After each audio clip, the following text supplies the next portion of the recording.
wabarakatuh. Waalaikumsalam. Perkenalkan, nama saya Andi Sebastian Nugraha, mahasiswa PPG Universitas Bengkulu, mata pelajaran PGSD kategori 2. Kali ini akan mewawancarai Ibu selaku pakar pada analisis penentu solusi. Yang pertama, analisis penentu solusi terkait muatan pelajaran bahasa Indonesia pada materi teks eksplanasi ilmiah. Akar masalah yang ditemukan yaitu guru belum menggunakan metode pembelajaran yang bervariatif dalam materi teks eksplanasi ilmiah. Nah, di sini tuh nanti saya memilih menggunakan metode PQRST, yaitu Review, Question, Read, and Test. Yang saya tanyakan kira-kira menurut Ibu bagaimana tentang metode tersebut? Menurut saya dengan metode PQRST itu tepat sekali karena peserta didik akan terlatih dalam membaca intensif, menganalisis isi bacaan, merangkum isi bacaan, dan mengkomunikasikan kembali informasi yang didapat dari teks bacaan tersebut. Selanjutnya, Bu, analisis penentu solusi terkait muatan IPA, Bu, dalam materi aliran listrik sederhana. Di sini akar masalah yang saya temukan yaitu guru belum menggunakan media pembelajaran inovatif. Nah, yang saya angkat nanti dengan menggunakan virtual laboratorium PET yang berbasis aplikasi Android Simulator. Nantinya saya membuat aplikasi di Android, Bu, yang saya upload di Google Play Store. Jadi siswa itu bisa mengakses lewat HP-nya masing-masing, Bu, aplikasi virtual itu.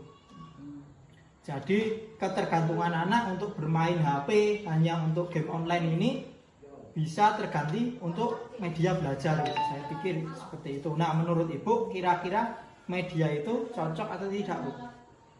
Menurut saya penggunaan virtual laboratorium berbasis APK Android sangat tepat dalam memilih seleksi karena pada saat itu banyak anak kedengarannya main HP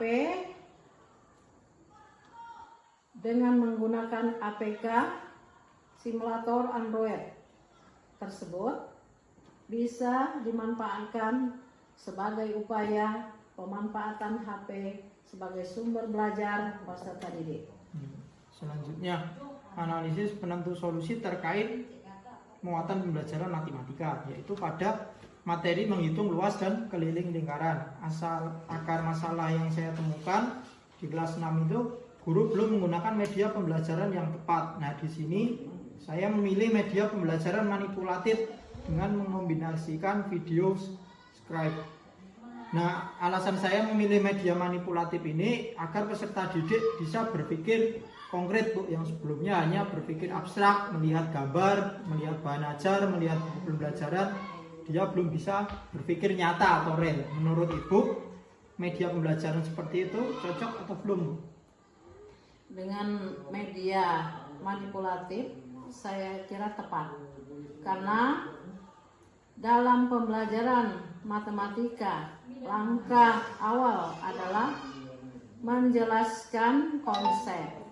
Di sini media manipulatif akan membuat peserta didik akan mudah memahami konsep keliling dan luas lingkaran tersebut. Yang terakhir, Bu, analisis penentu dalam pembelajaran SPDP terkait materi membuat poster di kelas 6 ini. Akar masalah yang saya temukan, guru belum menggunakan metode pembelajaran yang tepat. Di sini nantinya saya berencana memilih metode free expression atau metode berkarya bebas. Jadi murid bisa menuangkan inspirasinya secara bebas, Bu. Kalau menurut Ibu kira-kira bagaimana, Bu, metode tersebut, Bu? Dalam pembelajaran SPDP memilih metode pre-ekspresif saya kira tepat karena dapat menstimulus anak untuk berkreasi bebas dalam menuangkan imajinasinya. Terima kasih Bu atas masukan-masukannya yang nantinya akan saya angkat dengan media atau metode-metode yang telah Ibu jelaskan tadi dalam RPP yang nantinya akan dilakukan dalam rencana aksi. Sekian, Assalamualaikum warahmatullahi wabarakatuh.